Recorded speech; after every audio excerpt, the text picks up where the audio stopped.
2000 ജനുവരി 1 ശനിയാഴ്ചയായാൽ 2024 ജനുവരി 1 ഏത് ദിവസമാണ്?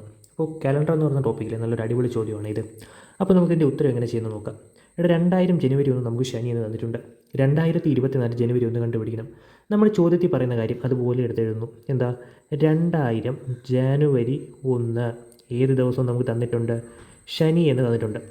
നമുക്ക് എന്താണ് കണ്ടുപിടിക്കേണ്ടത് 2024 ജനുവരി 1 ഏത് ദിവസമെന്ന് കണ്ടുപിടിക്കേണ്ടത്.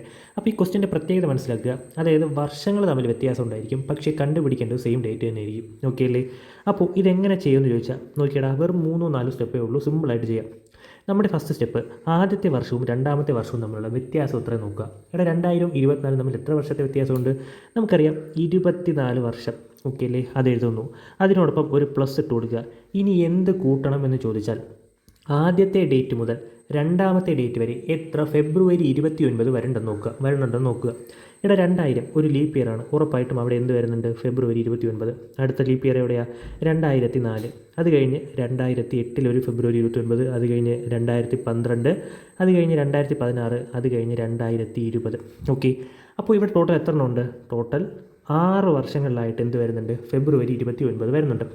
അപ്പോൾ ചിലർക്കെങ്കിലും ഡൗട്ട് വരും, 2024 ലീപ്പ് ഇയർ ആണല്ലോ, എന്തുകൊണ്ട് അതെടുത്തില്ല?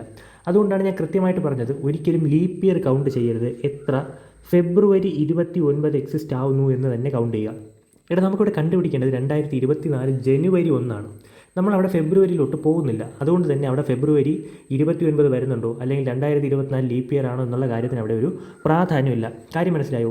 ഇപ്പം നമ്മളോട് ചോദിച്ചത് 2000 മാർച്ച് 1 ശനി എങ്കിൽ 2024 മാർച്ച് 1 ഏത് ദിവസം ചോദിച്ചാൽ ഉറപ്പായിട്ടും 2024 നമ്മൾ എടുക്കും. കാര്യം മനസ്സിലായോ? അത്രയേ ഉള്ളൂ. അതുകൊണ്ട് തന്നെ നമ്മൾ എത്ര ഫെബ്രുവരി 29 വരുന്നുണ്ടെന്ന് തന്നെ കൗണ്ട് ചെയ്യാം. ഓക്കെ അല്ലേ? അപ്പോൾ ഇവിടെ എത്ര വർഷമുണ്ട്? 6 വർഷമുണ്ട്. ആ 6 നമ്മൾ ഇതിനോടൊപ്പം കൂട്ടുന്നു. ഏതിനോട്? തന്നിരിക്കുന്ന വർഷങ്ങളുടെ വ്യത്യാസത്തിനോടൊപ്പം ഈ എത്ര ഫെബ്രുവരി 29 വർഷങ്ങളുണ്ടോ ആ വർഷങ്ങളുടെ കൂട്ടുന്നു. നമുക്ക് എന്തെന്ന് കിട്ടും? 30 എന്ന് കിട്ടും. ഓക്കെ അല്ലേ? നമ്മുടെ അടുത്ത സ്റ്റെപ്പ്, ഇവിടെ എത്രയാണോ കിട്ടുന്നത് അതിനെ 7 കൊണ്ട് ഹരിക്കുക. ഈ 7 എവിടെ നിന്ന് വന്നു എന്ന് ചോദിച്ചാൽ ഒരാഴ്ചയിൽ 7 ദിവസങ്ങളാണ്. ആ 7 30നെ 7 കൊണ്ട് ഹരിച്ചാൽ 4 7 28. നമുക്ക് ശിഷ്ടം 2 കിട്ടും. ഈ ശിഷ്ടം കിട്ടുന്ന 2നെ, അല്ലെങ്കിൽ എത്രയാണോ ശിഷ്ടം കിട്ടുന്നത് അതിനെ തന്നിരിക്കുന്ന ദിവസത്തിനോടൊപ്പം കൂട്ടിയാൽ നമ്മുടെ ഉത്തരമായി. തന്നിരിക്കുന്ന ദിവസം ശനിയാണ്. ശനിയോടൊപ്പം ശിഷ്ടമായി 2 കൂട്ടിയാൽ നമുക്ക് ഉത്തരം കിട്ടും, തിങ്കൾ. ഓക്കെ അല്ലേ? നമ്മുടെ ഉത്തരം ഓപ്ഷൻ എ.